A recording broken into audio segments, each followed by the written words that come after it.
খানিকক্ষণ পর বিয়ে পড়ানো হয়ে গেলেই সবাই যে যার মতো কথা বলছে। এরই মধ্যে আয়ানের চোখ যায় শিহরিশের পেটের দিকে। আয়ান দেখে শাড়িটা সরে গিয়ে পেটের বেশ খানিকটা অংশ দেখা যাচ্ছে। আয়ানের এবার মাথা গরম হতে যায়। সে শিহরিশকে টেনে রিসর্টের মধ্যে একটা রুমে নিয়ে যায়। নিয়ে গিয়ে জোরে মেঝেতে ফেলে দেয়। শিহরিশ ভেবে পাচ্ছে না আয়ানের হঠাৎ কি হলো। আয়ান এবার শিহরিশকে টেনে তুলে তার ঠোঁটের সাথে ঠোঁট মিশিয়ে দেয়। শিহরিশ প্রচণ্ড চেষ্টা করছে আয়ানকে সরিয়ে দিতে, কিন্তু কোনো মতে সে পারছে না। আয়ান তার ঠোঁটে জোরে জোরে কামড়াতে লাগলো। খানিকক্ষণ পর আয়ান ছেড়ে দিয়ে শিহরিশের হাতটা উল্টিয়ে চেপে ধরে। শিহরিশ ব্যথায় আ করে উঠল, সাথে তার চোখ দিয়ে পানি পড়ছে। আয়ান বলল, খুব শখ না অন্য পুরুষের নিচের দেহ দেখানোর? শিহরিশ কিছুটা অবাক হয়, তারপর বলে, আয়ান, মুখ সামলে কথা বলেন। আয়ান এবার শিহরিশের হাত ছেড়ে দিয়ে মুখ চেপে ধরে রাগী কণ্ঠে বলে, এই কি মুখ সামনে কথা বলবো? হ্যাঁ কি? শিহরিশ আয়ানের হাতটা জোর করে মুখ থেকে সরিয়ে বলে, আমি কোন পুরুষের নিজের দেহ দেখিয়েছি? হ্যাঁ, আয়ান এবার উচ্চস্বরে হেসে উঠে বলে, শাড়ির সরে লোকের পেট দেখাতে খুব ভালো লাগছিল বুঝে? ও, আমি তো ভুলেই গেছি, তোমার তো ভালোই লাগে এসব করতে। ওই জন্যই তো সেদিন রাতে আমার কাছে এসেছিলে। শিহরিশ এবার প্রচণ্ড রেগে যায়। তারপর চেঁচিয়ে বলে, দেখুন আয়ান, আমি ইচ্ছে করে শাড়ি সরাইনি, এমনি এমনি সরে গিয়েছে। আর সেই দিন রাতে হ্যাঁ এসেছিলাম আপনার কাছে। হ্যাঁ, টাকার জন্য এসেছিলাম। আপনি আমাকে যদি চরিত্রহীন ভাবেন তাহলে একটা জিনিস মাথায় রাখবেন মিস্টার আয়ন মির্জা, অন্য কাউকে চরিত্রহীন বলার আগে নিজের চরিত্রটা কি সেটাও বিবেচনা করবেন। আর অন্য কারো উপর দোষারোপ করার আগে তার পরিস্থিতিটা সেটা না জেনে কিছু বলবেন না। আশা করছি আমার কথা আপনি বুঝতে পেরেছেন। আয়ান আবার রাগী কণ্ঠে বলে, আগে আমি কে ছিলাম আর তুমি কি ছিলে সেটা আগের কথা। এখন বর্তমানে তুমি আমার ওয়াইফ। এখন তোমার উপরে আমার পুরো অধিকার আছে। এরপর থেকে যদি কোনোদিন আজকের মতো পরিস্থিতি হয় তো মাথায় রেখে দেবে মিসেস শিহরিশ আয়ন মির্জা, কপালে কিন্তু খুব দুঃখ আছে। আশা করছি আমাকে এই কয়দিনে খুব ভালোভাবে চিনেছ। এমন কোনো ড্রেস পরবে না যাতে আমার অসুবিধা হয়। কথাটা বলেই আয়ান বেরিয়ে যায়। আর শিহরিশ আনমনে ভাবতে থাকে, আপনি কিভাবে এমন হয়ে গেলেন আয়ন? আপনি তো এমন ছিলেন না। আমি তো ওই আয়নকে আমি চিনি না। রাত্রে খাওয়া দাওয়া করে আয়ান আর শিহরিশ বেরিয়ে যায়। আয়ান ড্রাইভ করছে। শিহরিশ গাড়িতে একটাও কথা বলেনি আয়ানের সাথে। আয়ান বাড়ি ফিরে যখন শিহরিশের দিকে তাকালো, আয়ান দেখে শিহরিশ ঘুমিয়ে পড়েছে। সে শিহরিশকে ডাকতে গিয়েও ডাকল না। আয়ান শিহরিশের ঘুমন্ত মায়াবী মুখটার দিকে খানিকক্ষণ তাকিয়ে রইল। তারপর কি মনে করে শিহরিশকে কোলে তুলে নিয়ে রুমের মধ্যেই প্রবেশ করলো। শিহরিশকে বিছানায় শুইয়ে দিল। শিহরিশ গম্ভীর ঘুমে আচ্ছন্ন। আয়ান শিহরিশের ঘুমাতে অসুবিধা হবে বলে শিহরিশের শাড়িটা নিজের চেঞ্জ করে দেয়। শিফা এখনও বিয়ে বাড়ি থেকে ফিরিনি। অন্তু আয়ানকে বলেছে শিফাকে ড্রপ করে দেবে। আর এদিকে মিস জেনি হয়তো ঘুমিয়ে গিয়েছে, তাই আয়ান আর তাকে ডাকেনি। সে ভাবে কি হয়েছে, তাই তো বিয়ে করা বউ, অন্য তো কেউ না। তাই সে শিহরিশকে চেঞ্জ করিয়ে নিজের একটা শার্ট পরিয়ে দেয়। তারপর আয়ান ফ্রেশ হয়ে এসে শিহরিশের পাশে বসে। তারপর কি মনে করে শিহরিশের ঘুমন্ত মুখটার এই ছবিটা তুলে নেয়। আয়ান শুতে যাবে তখনই শিহরিশ ঘুমের ঘোরে আয়ানের একটা হাত চেপে ধরে। আয়ান আর হাতটা সরালো না, সে ওভাবেই শুয়ে পড়ল। এদিকে শিফার অন্তু বাড়ি ফিরেছে। অন্তু ড্রাইভ করছে আর আর চোখে বারবার শিফাকে দেখছে। শিফা এতে কিছুটা আনকমফোর্টেবল ফিল করেছে। সে এবার বিরক্ত হয়ে বলল, সামনে তাকিয়ে গাড়ি চালাবেন অন্তু। মরার প্ল্যান করছেন নাকি আপনি? অন্তু এবার মজার ছলে বলে, হ্যাঁ, মরতে তো রাজি আছি, তবে শিফা আবার বিরক্ত হয়ে বলল, তবে কি? অন্তু বলল, তবে তোমার হাতে মরতে রাজি। শিফা প্রচণ্ড রেগে যায়। সে বলে, অন্ত আমার কিন্তু এসব ফাজলাম একদম ভালো লাগে না। ফাজলামি করছি না, তুমি কেন আমার মন বোঝো না? শিফা এবার বিরক্ত হয়ে বলে। অন্ত আপনি গাড়ি থামান। কেন? থামান বলছি। শিফা গাড়ি থামানোর জন্য প্রচণ্ড জোর জবরদস্তি করে। এক পর্যায়ে অন্তু গাড়ি থামাতে বাধ্য হয়। সে রাস্তার একটা সাইডে গাড়ি থামায়। শিফা গাড়ি থেকে নেমে নিজে নিজে হেঁটে হেঁটে চলে যাচ্ছে। অন্তু গাড়ি থেকে নেমে পেছন পেছন দৌড়াতে দৌড়াতে বলে। শিপা, কোথায় যাচ্ছ এত রাতে? শিপা, আমি কিছু কি ভুল করে ফেলেছি? শিফা এবার চেঁচিয়ে বলে। না, আপনি তো কোনো ভুলই করতে পারেন না। আপনি আমার পেছন পেছন আসবেন না, যান এখান থেকে। আরে সরি শিপা, দাঁড়াও, একা একা রাতে কোথাও যেও না। তুমি ভালো করে রাস্তা চেনো না এদিকটাতে। না চিনি, যেদিক মন চায় সেদিকে যাব, আপনি যান এখান থেকে। অন্তু মজার ছলে বলে। ঠিক আছে, গেলাম। শিফা নিজের মতন খানিকটা হেঁটে হেঁটে যায়। হঠাৎ করে পেছনে তাকিয়ে দেখে অন্তু নেই। তখনই একটা বাইকে দুজন ছেলে এসে শিফার চারপাশে পায়চারি করছে আর এটা সেটা বলে টিচ করছে। শিফা খুবই ভয় পেয়ে যায়। তখনই বাইক থামে এবং একজন ছেলে এসে বলে। কি ম্যাডাম, এত রাতে একা একা কোথায়? দেখুন, আপনারা যান এখান থেকে, নয়তো কিন্তু। অন্য একজন ছেলে বলে ওঠে। নয়তো কি? শিফা ভয়ে ভয়ে বলছে। খুব খারাপ হবে কিন্তু। তাই? খারাপের কি দেখেছেন? দাঁড়াও, আমি দেখাচ্ছি। বলে সে শিফার কাছে গিয়ে শিফার গলা থেকে ওড়নাটা টেনে খুলে নেয়। শিফা সঙ্গে সঙ্গে নিজেকে আড়াল করার চেষ্টা করে। ছেলেটা এবার শিফার দিকে এগোতে যাবে, তখনই একটা হকি স্টিক নিয়ে ছেলেটার হাতে বাড়ি মারল অন্তু। তোদের সাহস তো কম নয় রে। বলেই অন্তু সেই ছেলেটাকে প্রচণ্ড মারতে থাকে। তখনই অন্য একজন ছেলে শিফার কাছে গিয়ে তার গলায় চাকু চেপে ধরে শিফা অন্তু বলে চিৎকার করে আর ভয়ে কান্না করে দেয়। এদিকে অন্তু সেই ছেলেটা মেরে ফেলে প্রায় আত্মরা করে ফেলে দিয়েছে। অন্য ছেলেটা বলে। ছেড়ে দে বলছি, নয়তো এই মেয়েকে দুনিয়া থেকে বিদায় দিয়ে দেব। অন্তু শিফার কান্নার আওয়াজে পেয়ে পেছন দিকে তাকায়। পেছনের দিকে তাকিয়ে সে অনেকটাই ভয় পেয়ে যায় এবং বুকের ভেতরটা ধক করে ওঠে। অন্তু ভয়ে ভয়ে বলে। ছাড় ছাড়, ছেড়ে দে ওকে, নয়তো খুব খারাপ হবে কিন্তু। ছেলেটা শিফার গলায় চাকু আরও জোরে চেপে ধরে। শিফা ভয়ে চিৎকার করে ওঠে। এই মেয়ে চুপ কর বলছি, নয়তো চাকু চালিয়ে দেব। শিফা কোনো রকম ভয়ে ভয়ে মুখ বন্ধ করে, কিন্তু চোখ দিয়ে তার অনবরত পানি পড়ে যাচ্ছে। অন্তু বলে। ওর গায়ে যেন একটা আঘাত না লাগে। আহ আহ, আমি একে ছেড়ে দিচ্ছি। হকি স্টিকটা ফেলে দে। অন্তু হকি স্টিকটা দূরে ছুঁড়ে ফেলে দেয়। ছেলেটা শিফাকে নিয়ে অন্তুর কাছে গিয়ে শিফাকে ঠেলে দিয়ে অন্য ছেলেটাকে নিয়ে চলে যায়। শিফা ভয়ে অন্তুকে জড়িয়ে ধরে। অন্তু খানিকটা ভয় পেয়ে গিয়েছিল। অন্তু বলে। তোমাকে আমি বলছিলাম একা একা যেও না, তোমার যদি কিছু হতো তাহলে আমি কিভাবে বাঁচতাম বলো? শিফা অন্তুকে জড়িয়ে ধরে অনবরত কেঁদে যাচ্ছে। অন্তু শিফাকে খানিকক্ষণ জড়িয়ে ধরে থাকে।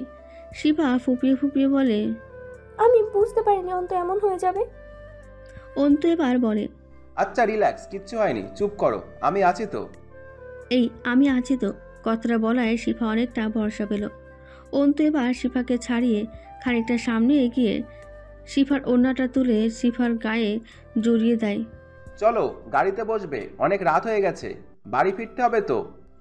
শিফা মাথা নেড়ে সম্মতি জানায়। তারপর তারা বাড়ির উদ্দেশ্যে রওনা দেয়। গাড়ির মধ্যে অন্তু বলে ওঠে। এই ব্যাপারে কাউকে কিছু বলার দরকার নেই, নয়তো অযথা সবাই টেনশন করবে। ব্যাপারটা আমার আর তোমার মধ্যেই থাক। শিফা কিছু বলে না। অন্তু তা দেখে মুচকি হাসে। শিফাকে বাড়িতে ড্রপ করে দিয়ে সেও চলে যায়। শিফার সারা রাত ঘুম আসলো না। ভোরের দিকে তার চোখটা লেগে আসলো। সকালবেলা আয়ান শেহরিশকে জড়িয়ে ধরে ঘুমোচ্ছিল। শেহরিশের শেষের হঠাৎ চোখ খুলে। আয়ান ঘুমাচ্ছিল। চিৎকারের আওয়াজ শুনে সে হঠাৎ করে ভয়ে উঠে বসে। এক মুহূর্তের জন্য তার শ্বাসটা আটকে গিয়েছিল। কি কি কি কি হয়েছে? শেহরিশ চেঁচিয়ে বলে। আপনি আমাকে জড়িয়ে ধরে ঘুমাচ্ছিলেন? আয়ান জোরে জোরে নিঃশ্বাস নেয়। খানিকক্ষণ নিজেকে শান্ত করে পরপর বলেন। উফ, এর জন্য চেঁচে উঠলে? শিহরি সেবার উঠে বসে নিজের দিকে তাকাতে দেখে আয়ানের শার্ট পরে আছে। এটা দেখে তার গাল পুরোটা লাল হয়ে যায়। মুখ বন্ধ করো, মশা ঢুকে যাবে। শিহরি প্রচণ্ড রেগে যায়। সে বলে, আমি আপনার শার্ট পরে কেন? কি করেছেন আমার সাথে রাত্রে? আয়ান মুচকি হাসে। সে বলে, জয় করি, আমার পুরো অধিকার আছে মিসেস সেহরি শাহান মির্জা। শিহরিশ আরও বিরক্ত হয়। সে বিরক্ত কণ্ঠে বলে, সত্যি করে বলেন, কি করেছেন? আয়ান এবার উঠে শিহরিশের পা দুটো টেনে বিছানায় শুয়ে দিয়ে তার ওপর শুয়ে পড়ে আর বলে, দেখবে কি কি করেছে? শিহরিশ এবার তার 2 হাত দিয়ে নিজের ঠোঁটটা চেপে ধরে। এটা দেখে আয়ান জোরে জোরে হেসে দেয়। তারপর বিছানা থেকে উঠে ব্যালকনির দিকে যেতে যেতে বলে, কিছু করনি রাত্রে, বাড়ি আসার সময় গাড়িতে ঘুমিয়ে পড়েছিলে, তাই আর জাগায়নি তোমাকে। কোলে করে রুমে নিয়ে এসছে, আর তখনও শিফা বাড়িতে ফেরেনি, আর মিস জেনি ঘুমাচ্ছিল, তাই তাকেও আর ডাকিনি। আর তুমি যদি বর্তমানে আমার বিয়ে করবো, তা আমি চেঞ্জ করে দিয়েছি, কারণ আমার পুরো অধিকার আছে। আশা করি বুঝতে পেরেছ। আর জড়িয়ে আমি তোমাকে ধরিনি, তুমি আমাকে ধরেছিলে। শিহরিশ এটা শুনে মুচকি মুচকি হাসল। পরপরই আয়ান বলে ওঠে, আর একটু খাওয়া কম করো, কালকে আমার তোমাকে সেরে দিয়ে তুলতে প্রচণ্ড কষ্ট হয়েছে। শিহরিশ এবার রেগে যায়। সে বিছানা থেকে নেমে আয়ানের কাছে যায়, গিয়ে বলে, এই কি বললেন আপনি? আমি ভারী? আমি কই ভারী? হ্যাঁ, আপনার সাহস তো কম নয়। আয়ান শিহরিশের কথায় কোনো পাত্তা না দিয়ে শিহরিশকে পা থেকে মাথা পর্যন্ত দেখছে। তার শার্টটা শিহরিশের হাঁটুর কিছুটা ওপরে পর্যন্ত এসেছে। এটা দেখে আয়ান শিহরিশের কানের কাছে নিজের মুখ নিয়ে গিয়ে নেশালো কণ্ঠে বলে, হট লাগছে। শিহরিশ ব্যাপারটা বোঝার চেষ্টা করলো। তারপরই ব্যাপারটা বুঝতে পেরে আয়ানকে ধরে উল্টো দিকে ঘুরিয়ে দেয়। একদম এদিকে ফিরবেন না, আপনি তো দেখছি চূড়ান্ত লেভেলের অসভ্য। আয়ান শব্দ করে হাসে আর বলে, কেন, দেখলে কি দোষ আছে? এমন কি কিছু বাকি আছে যেটা আমি দেখিনি? আর বর্তমানে যে অবস্থায় আছো, এটা তো তার তুলনায় কিছুই না। শিহরিশ প্রচণ্ড রেগে যায়। সে চেঁচিয়ে বলে, আয়ান, বাড়াবাড়ি করছেন কিন্তু। আয়ান হাসতে হাসতে বলে, আচ্ছা, আর কিছু করবো না, আমি এদিকে ফিরে আছি, তুমি যাও, গিয়ে চেঞ্জ করে আসো। শিহরিশ আস্তে আস্তে গুটি গুটি পায়ে ওয়াশরুমে চলে যায়। শিহরিশ যাওয়ার মাঝে 2 থেকে 3 বার আয়ানকে বলেছে, পেছনে ফিরবেন না কিন্তু, ফিরলে কিন্তু খুব খারাপ হবে। আয়ান শিহরিশের কাণ্ড দেখে ধীর কণ্ঠে মুচকে এসে বলে, পাগলি। আয়ন এবার ব্যালকনিতে দাঁড়িয়ে ফোন বের করে। কাল রাতের তোলা শিহরিশের ছবিটা দেখতে লাগলো। কি মনে করে ছবিটা নিজের ফোনের ওয়ালপেপারে সেট করে রাখলো। কিছুক্ষণ পর শিহরিশ ওয়াশরুম থেকে বের হয়ে আসলে আয়ান ওয়াশরুমে যায় ফ্রেশ হয়ে। আয়ান ফ্রেশ হয়ে একটি টি শার্ট আর ট্রাউজার পরে নিচে এসে সোফায় বসে ল্যাপটপে কাজ করতে লাগলো। এদিকে শিহরিশ কিচেনে কফি বানাচ্ছে। শিহরিশ আয়ানকে দেখে কফি নিয়ে এগিয়ে আসে তার দিকে। আয়ান সোফায় বসে কফি খেতে লাগলো আর ল্যাপটপে কাজ করতে লাগলো। তারপর হঠাৎ মাথা তুলে চারদিকে চোখ বুলিয়ে মিস জেনিকে বলল, মিস জেনি, শেফে ওঠেনি এখনো? মিস জেনি প্রত্যুত্তরে বললেন, না, কাল রাতে অনেক লেট করে বাড়ি এসেছিল, এই জন্য মনে হয় এখনো ঘুমাচ্ছে। আয়ান কথাটা শুনে আবার কাজে মন দেয়। কিছুক্ষণ পর সে রুমে যায় অফিসে যাওয়ার জন্য রেডি হতে। আয়ান রেডি হয়ে শিহরিশকে ডাক দেয়। তারপর ফোন বের করে শিহাবকে কল করে। শিহাব ঘুমের ঘুরে ফোন তুলে বিরক্ত কণ্ঠে বলে, এই, কে ফোন দিয়েছিস রে? তোর বউ নেই নাকি? জানিস না বেটা, বিয়ের পর বউকে রাতে ভালোবাসতে হয়। এত সকাল সকাল ফোন দিয়ে ডিস্টার্ব করছিস কেন? আয়ান রাগী কণ্ঠে বলে, এই শালা, বউকে পরে ভালোবাসে। আমি আয়ান বলছি। শিহাব ভয়ে তাড়াতাড়ি করে ফোনটা কান থেকে মুখের সামনে এনে দেখে স্ক্রিনে বড় বড় করে নাম লেখা আয়ান। শিহাব এবার জুহিকে ছেড়ে উঠে বসে আমতা আমতা করে বলে, জি স্যার, আসলে ঘুমের পরে ফোনের স্ক্রিনে নামটা না দেখে ফোন ধরেছিলাম। বুঝতেই তো পারছেন স্যার, কালকে রাতে ঘুমাতে একটু লেট হয়ে গেছিলো। আপনারও তো বউ আছে, আপনিও তো বুঝেন। আয়ান প্রচণ্ড রেগে যায়। সে বলে, শালা, 30 মিনিটের মধ্যে যেন তোকে অফিস দেখে। শিহাব ভরকে যায়। সে বলে, কি বলছেন কি স্যার? কালই তো বিয়ে হলো আর আজকে অফিস। আয়ান রাগী কণ্ঠে বলে। বেশি বকবক না করে অফিসে আয়। যদি 30 মিনিটে দেরি হয় তাহলে তোর চাকরি থেকে বার করে দেব। সিহাব মনমরা হয়ে বলে। ঠিক আছে স্যার, কিন্তু কাজটা ঠিক করলেন না, বউকে কি জবাব দিব বলেন? আয়ান বিরক্ত নিয়ে বলে। তোর বউ তুই কি বলবি সেটা তোর ব্যাপার। আপাতত আমি যেটা বলেছি সেটা শোন। না শুনে তুই খুব ভালো করে জানিস কি হতে পারে। কথাটা বলে আয়ান ফোনটা রেখে দেয়। পেছনে ফিরতেই দেখে শেহরিশ দাঁড়িয়ে আছে। শেহরিশ বলে। শিহাবকে অফিসে আসতে কেন বলেছেন? মাত্রই তো বিয়ে হলো, জুহিকে একটু সময় দিক। তোমার কি প্রবলেম? অফিসে কাজ আছে তাই ডেকেছে। তোমার যদি সময় লাগে তাহলে আমাকে বলতে পারো, আমি কিন্তু সময় দিতে রাজি। শেহরিশ মুখ বাঁকিয়ে বলে। নির্লজ্জ কোথাকার। আয়ান এবার গুটি গুটি পায়ে হেঁটে এসে শেহরিশের সামনে দাঁড়ায় এবং মাথা হেঁট করে বলে। নির্লজ্জদের কি দেখেছ মিসেস সেরিশ? কথাটা শোনা মাত্রই শেহরিশের গাল লজ্জায় লাল হয়ে যায়। সে মাথা হেঁট করে নেয়। তখনই আয়ান অজান্তেই একটা কাণ্ড করে বসে। সে হঠাৎ শেহরিশের গালে একটা কিস করে। শেহরিশ আয়ানের দিকে তাকাতেই আয়ান বলে। ভয় নেই, আপাতত আর কিচ্ছু করবো না তোমার অনুমতি ছাড়া। তবে হ্যাঁ, এই ছোটখাটো জিনিসগুলো অনুমতি ছাড়া করা আমার অধিকার আছে। এখানে তুমি না বলতে পারবে না, আর না বললেও আমি শুনবো না। কথাটা বলেই আয়ান রুম থেকে বের হয়ে চলে যায় অফিসের উদ্দেশ্যে। আর শেহরিশ গালে হাত দিয়ে দাঁড়িয়ে আছে। শিহাব জুহিকে অনেক বুঝিয়ে ঠিক টাইম মতোই অফিসে পৌঁছে যায়। জুহি তাকে আসতেই দিচ্ছিল না আজ। কোনো মতে সে জুহিকে বুঝিয়ে অফিসে এসেছে। আয়ান অফিসে পৌঁছাতেই শিহাবকে তার কেবিনের মধ্যে ডাকে। জি স্যার, ডাকছিলেন? আয়ান বলে। হ্যাঁ, আমাদের সিঙ্গাপুরে যে ক্লায়েন্টের সাথে মিটিং আছে না, ওই ক্লায়েন্টের সাথে মিটিংটা ফিক্সড কর। ঠিক আছে। কথাটা বলে শিহাব উঠে চলে যেতে নেবে, তখনই আয়ান বলে। এই, তোকে আমি চলে যেতে বলেছি? আয়ানের কথা শোনা মাত্রই শিহাব আবার ধপ করে চেয়ারে বসে পড়ে। না স্যার, বলেন। আয়ান শিহাবকে বলে। আচ্ছা, তোর তো বিয়ে হয়ে গেছে, বউ আছে, তা আমাকে কটা টিপস দে তো। শিহাব অবাক হয়। সে অবাক কণ্ঠে বলে। স্যার, আপনি আবার টিপস চান, তাও আমার কাছ থেকে? আয়ান কিছুটা বিরক্তি হয়। সে বলে। বেশি না বউকে, যেটা জিজ্ঞেস করেছে সেটা বল। এমন কি কি জিনিস করতে হবে যাতে বউ খুশি হয়? শিহাব এবার বোকা বনে যায়। সে বলে। স্যার, আপনার বউ, আপনি জানেন সে কোন জিনিসটা পছন্দ করে, আমি কি করে বলবো বলেন? আয়ান গম্ভীর কণ্ঠে বলে। তোদের তো বিয়ের আগে অনেকদিন থেকে রিলেশন ছিল, তো তুই কি করতিস জুয়ের জন্য যাতে সে খুশি হতো? শিহাব এবার বলে। এই ধরুন স্যার, শাড়ি গিফট করা বা কোথাও ঘুরতে নিয়ে যাওয়া, মাঝে মধ্যে ফুল নিয়ে যাওয়া, এসব দিলে মেয়েরা খুশি হয়। সব মেয়েরা খুশি হয় কিনা বলতে পারবো না, কিন্তু জুই খুব খুশি হতো। আয়ান হাসে। সে বলে। সামান্য এই জিনিসে মেয়েরা খুশি হয়? শিহাব বলে। হ্যাঁ স্যার, অবশ্যই। আমি যতদূর জানি সব মেয়েরাই খুব খুশি হয় এসব ছোট ছোট গিফট পেলে, তা আবার নিজের পছন্দের মানুষের কাছ থেকে। ঠিক আছে, তুই এবার যা। শিহাব চলে যেতেই আয়ান ভাবনায় পড়ে যায়। আচ্ছা, শেহরিশ কি তাকে ভালোবাসে? সে তো আর আগের মতন পাগলামিও করে না। তাহলে কি সত্যি শেহরিশ তাকে ভালোবাসে? এসব ভাবতে থাকে আয়ান। বাড়ি ফেরার সময় আয়ান কি মনে করে একটা শাড়ির দোকানে যায়। দোকানে যেতেই একটা মেয়ে তার কাছে আসে। মেয়েটি বলে। কি লাগবে স্যার বলুন? শাড়ি।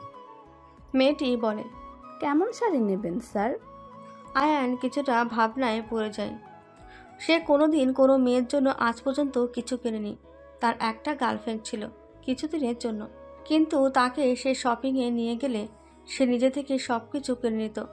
আয়ানের কোনো কিছু পছন্দ করা লাগতো না। আয়ান এসে মেয়েটিকে বলতো। আমি সব ব্যাপারে অত কিছু জানি না, আপনার এই দোকানের মধ্যে সব থেকে বেস্ট যে শাড়িটা সেটা আমাকে বার করে দিন। মেয়েটি মুচকে এসে বলল। আপনার ওয়াইফের জন্য নেবেন বুঝি? হ্যাঁ। মেয়েটি এবার একটা লাল কালারের সুন্দর একটা শাড়ি বের করে দেখায় আয়ানকে। তারপর মেয়েটি বলে। এই শাড়িটা দেখতে পারেন, আমাদের দোকানের সব থেকে বেস্ট কালেকশন। আয়ানের শাড়িটা এক পলক দেখে খুব পছন্দ হয়। সে বললেন। ঠিক আছে, এই শাড়িটাই দিন। মেয়েটি বলে, স্যার শুধু শাড়িই নেবেন নাকি এর সাথে ব্লাউজ আর পেটিকোটও নেবেন?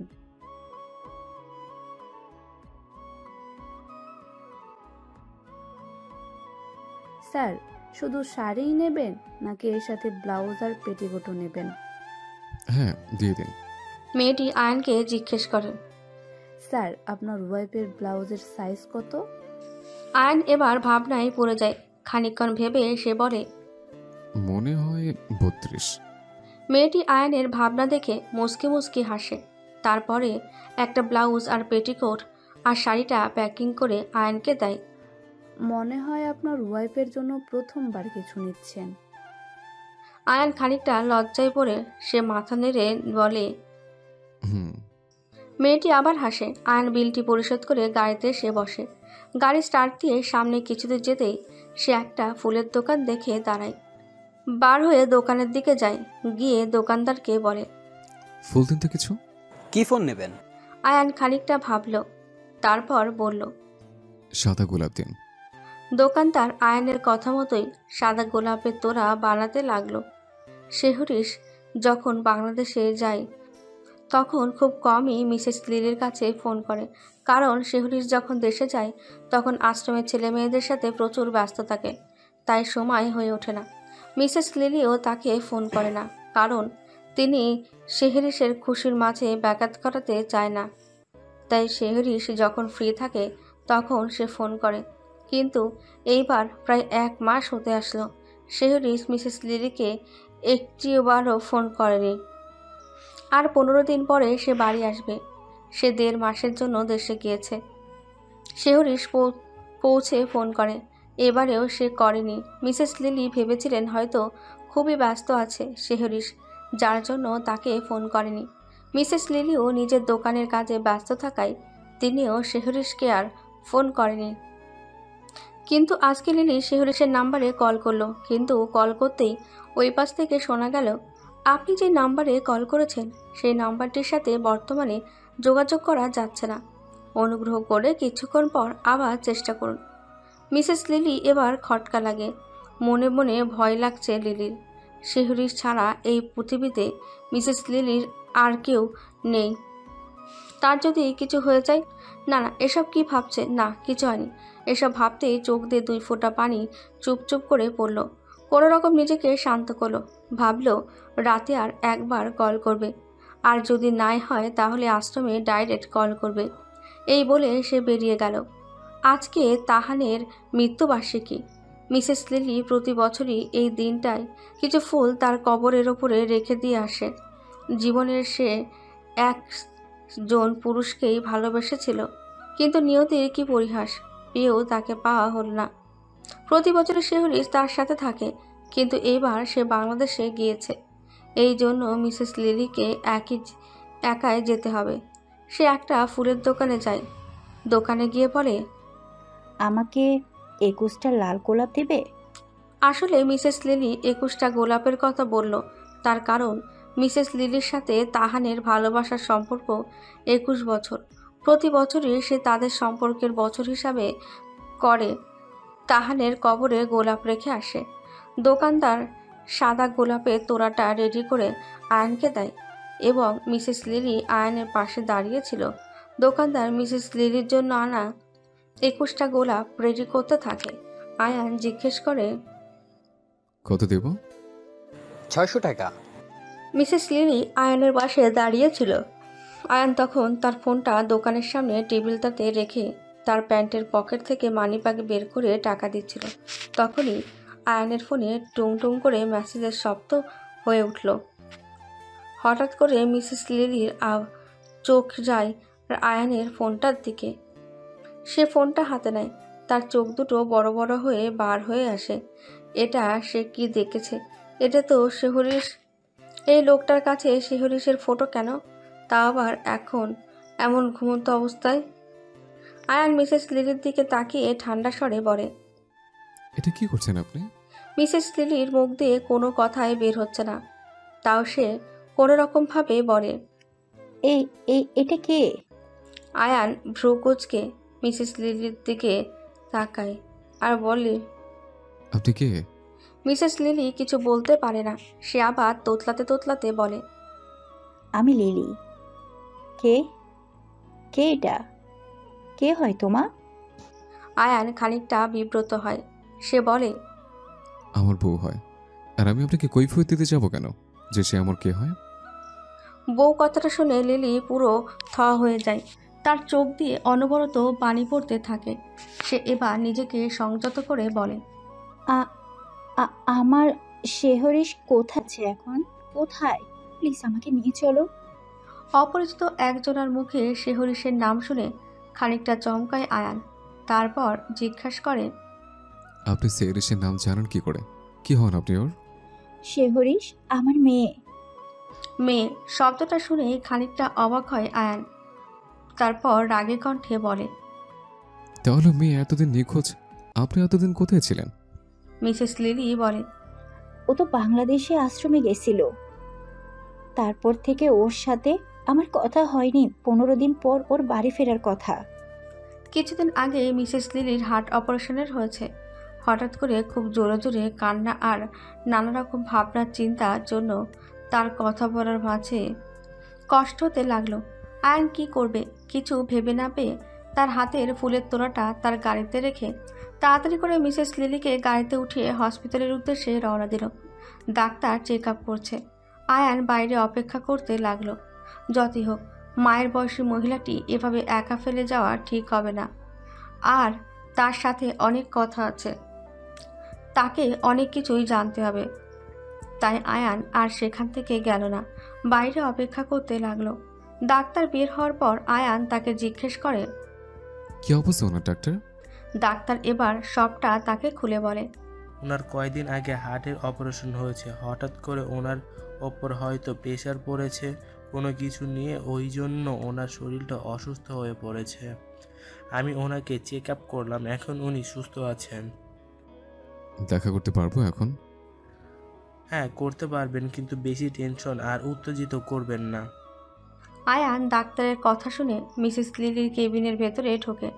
মিসেস লিলি কিছু বলতে যাবে, তার আগেই আয়ান বলে, আপনি প্লিজ কোনো চিন্তা করবেন না। সেহরিশ আমার কাছে আছে আর পুরো নিরাপদ আছে। আপনি অযথা টেনশন করবেন না আর উত্তেজিত হবেন না। ডাক্তার আপনাকে বারণ করেছে। মিসেস লিলি আয়ানের কথাটা শুনে হালকা শান্ত হয়। আয়ান এবার শান্ত কণ্ঠে বলে, আচ্ছা, আপনি আমাকে নিজের ছেলের মতো মনে করেন। আমি আপনাকে কিছু কথা জিজ্ঞেস করব, আমাকে সেই কথাগুলোর উত্তর দেবেন, কারণ আমার কিছু জানা খুবই প্রয়োজন। মিসেস লিলি মাথা নাড়ে। আয়ান এবার বলতে শুরু করে, সত্যি করে বলবেন তো, সেহরিশ কি আপনার নিজের মেয়ে? কথাটা শুনে মিসেস লিলির চোখ দিয়ে জল পড়তে লাগলো। তা দেখে আয়ান বলে, প্লিজ রিল্যাক্স। আমি আপনাকে কোনো দ্বিধার মধ্যে ফেলতে চাই না। যেটা সত্যি আপনি আমাকে সেটা বলেন। আর আপনি যদি সেহরিশের নিজের মা হন, তাহলে পুরো ফ্যামিলি ডিটেলসটা আমাকে জানান। মিসেস লিলি নিজেকে এবার কিছুটা সংযত করলো। তারপর বলল, না, শেহরিশ আমার নিজের মেয়ে নয়। আমি কানাডাতে একাই একটা রেস্টুরেন্ট চালাতাম। কিছু বছর আগে শেহরিশ এখানে পড়তে আসে। তারপর শেহরিশের সাথে আমার সাথে পরিচয় হয়। ও অনাথ, ওর বাবা মা কেউ নেই। কানাডাতে এসে ও আমার কাছে থাকতো। আমার কোনো সন্তান নেই বলে সে আমাকে কখনো সন্তানের কমতিটাও বুঝতে দেয়নি। আমাকে মিষ্টিমা বলে রাখতো। মিসেস লিলি কথাগুলো বলে থামলো। এরপর আবার বলতে শুরু করলো, আমি মেয়েটার জন্য তেমন কিছুই করতে পারিনি, কিন্তু সে আমার জন্য অনেক কিছু করেছে। কয়েকদিন আগে আমার হার্ট অপারেশন হলো। 8 লক্ষ টাকা লেগেছে। জানি না সে কিভাবে জোগাড় করেছে। শুধু আমি জিজ্ঞেস করলে সে বলে যে সে লোন নিয়েছে, পরে শুধরিয়ে দিবে। আমি যে তাকে এই বিষয়ে কিছু জিজ্ঞেস করব, সে আমাকে আর জিজ্ঞেস করতে দেয়নি। কথার জালে আটকে রেখেছিল। শেহরিশ প্রতি বছর ছুটিতে দেশে যায় আশ্রমে ছেলে মেয়েদের সাথে দেখা করতে। এবারও তাই গিয়েছিল, কিন্তু এবারে আমাকে ফোন করেনি। এখন তো দেখছি বিয়ে করেছে। আচ্ছা, আমি কি ওকে মানা করতাম তোমার সাথে বিয়ে করতে? ও তো আমাকে তোমার ব্যাপারে একটা কথাও বলেনি। মিসেস লিলির কথা সবটাই মনোযোগ দিয়ে শুনছিল। মিসেস লিলি কথাটা বলতে বলতে উত্তেজিত হয়ে পড়েছিল, তাই আয়ান সেটা দেখে ঠান্ডা স্বরে বলে, সেরিসের সাথে আমার রিলেশন ছিল না, ওর সাথে আমার বিয়ে হয়েছে। আমি আপনাকে এই বিষয় না হয় পরে বলবো, আর আপনি সেরিসের ব্যাপারে চিন্তা করবেন না, ও সম্পূর্ণ ঠিক আছে। আপনি আমার কন্ট্যাক্ট নাম্বারটা নিয়ে রাখেন, আপনি সুস্থ হন, তারপর সেরিসকে আপনার কাছে নিয়ে আসবো। মিসেস লিলি কিছু বললেন না। আয়ান মিসেস লিলির ফোনে তার নিজের কন্ট্যাক্ট নাম্বারটা সেভ করে দেয়। তারপর আয়ান ডাক্তারের সাথে সব কথা বলে ক্লিয়ার করে নেয় যে মিসেস লিলিকে রিলিজ দিয়ে তাকে যেন বাড়ি পর্যন্ত পৌঁছে দেওয়া হয়। আয়ান এবার গাড়িতে এসে বসে। এক মুহূর্তের জন্য সে চুপ হয়ে থাকে। তার মাথা এখন অনেকটা চিন্তা ঘুরছে। আসলে সে কি খুব বড় ভুল করে ফেলেছে? হয়তো ফেলেছে। না জেনেই শেহরিশ কমন চরিত্রহীন বলাটা তার উচিত হয়নি। হঠাৎ করে নিজের মাথার চুলগুলো কামিয়ে ধরল আয়ান। তারপর ভাবতে লাগলো সে কেন বুঝলো না যে সবাই সমান হয় না। হয়তো সেদিন সত্যি তার টাকাটা প্রয়োজন ছিল।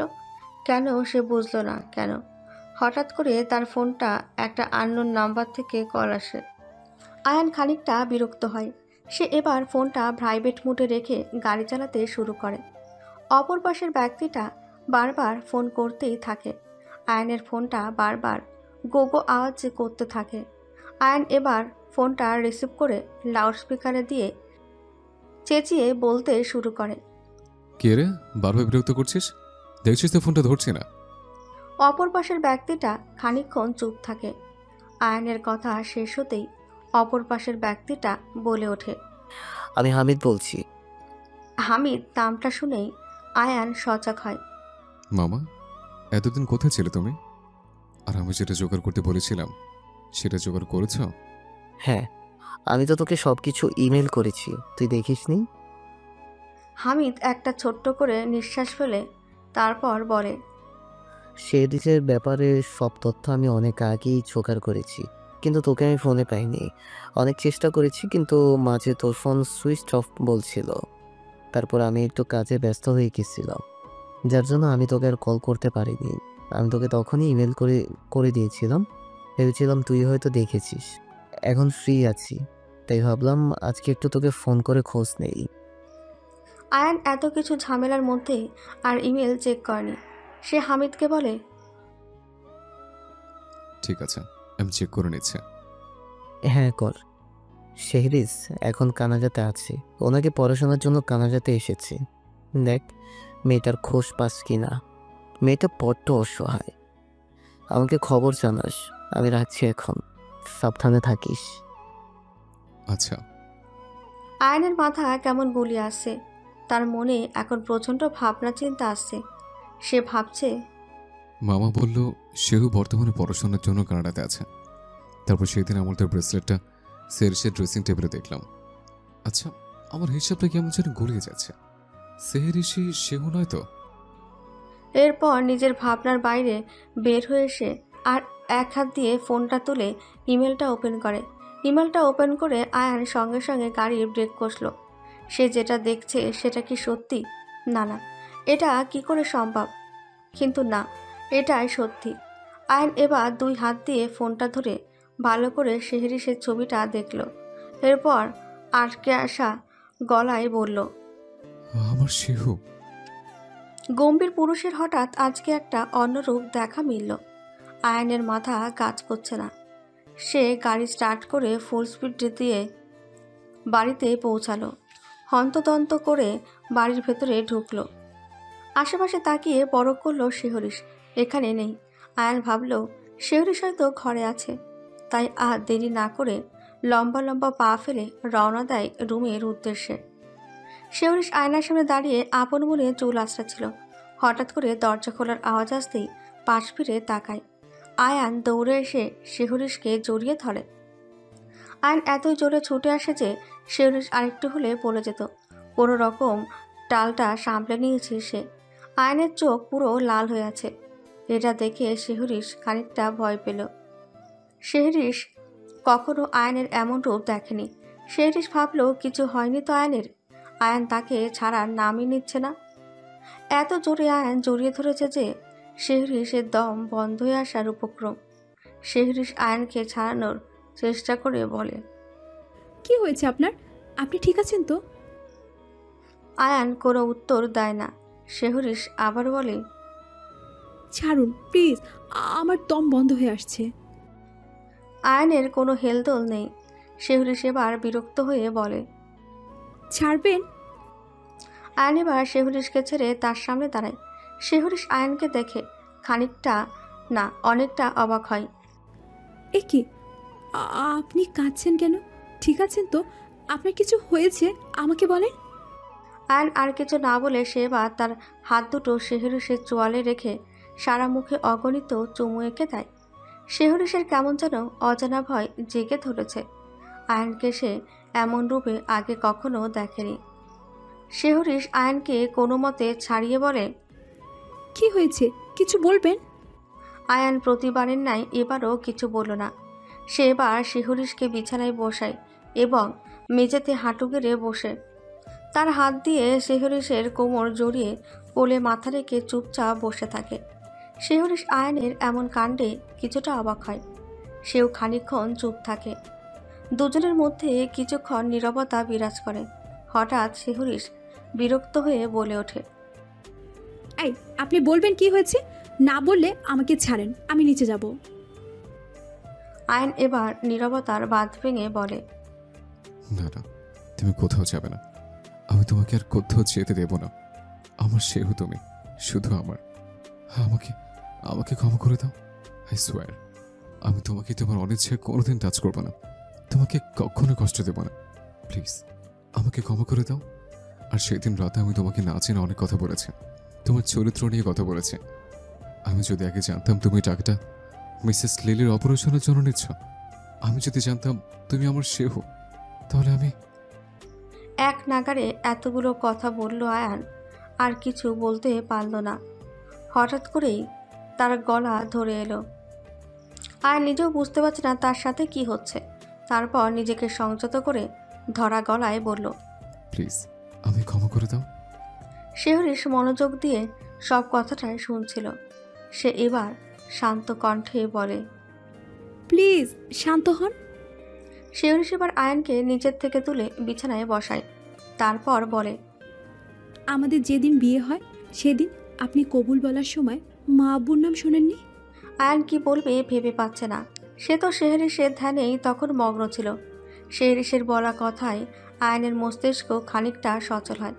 কিছু একটা ভেবে সে শেহরিশকে বলল, তুমি কি জানতে আমার ব্যাপারে?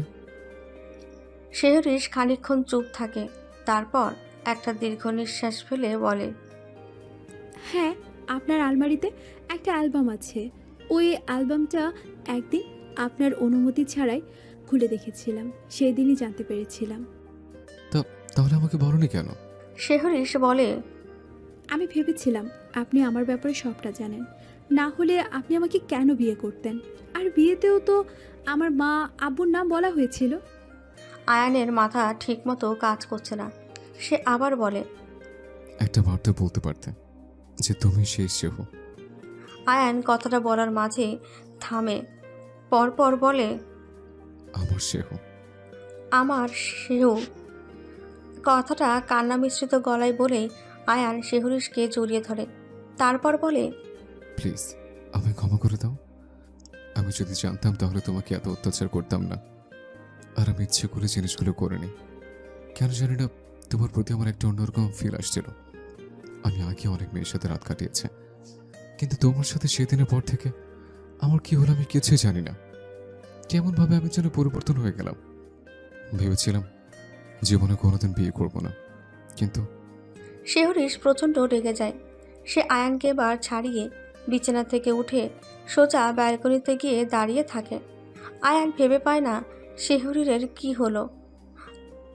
আয়ানও শেহরিশের পেছন পেছন ব্যালকনিতে যায়, গিয়ে বলে, কি হচ্ছে সেহ? আমাকে মাফ করবে না তুমি? শেহরিশ রাগী কণ্ঠে বলে, না, কোনোদিনও করব না। প্লিজ প্লিজ সেহ, ওরকম বলে না। আমি আমার ভুল বুঝতে পেরেছি। আমি যদি জানতাম তাহলে। প্লিজ অ্যানাপ মিস্টার আয়ন মির্জা, নিজেকে কি মনে করেন? হ্যাঁ, যখন ইচ্ছা ভুল করবেন, আবার যখন ইচ্ছা মাপ চাইবেন। কেন এমন করছো সেহু? খবরদার, আপনি আমাকে সেহু বলে ডাকবেন না। আপনার কোনো অধিকার নেই। কি পাগলামি করছো তুমি? তুমি শুধু আমার সেহু। আর অধিকার? কিসব কথা বলছো? তোমার খোঁজ যদি আমি আগে পেতাম তাহলে আই সোয়্যার সব কিছু ছেড়ে ছুড়ে আমি তোমার কাছে চলে যেতাম। তোমাকে আমি এত কষ্টে থাকতে দিতাম না। আর না আমি অন্য কোনো মেয়েদের সাথে আগে রাত কাটাতাম। শেহরিশ আয়ানের কথায় প্রচণ্ড রেগে যায়।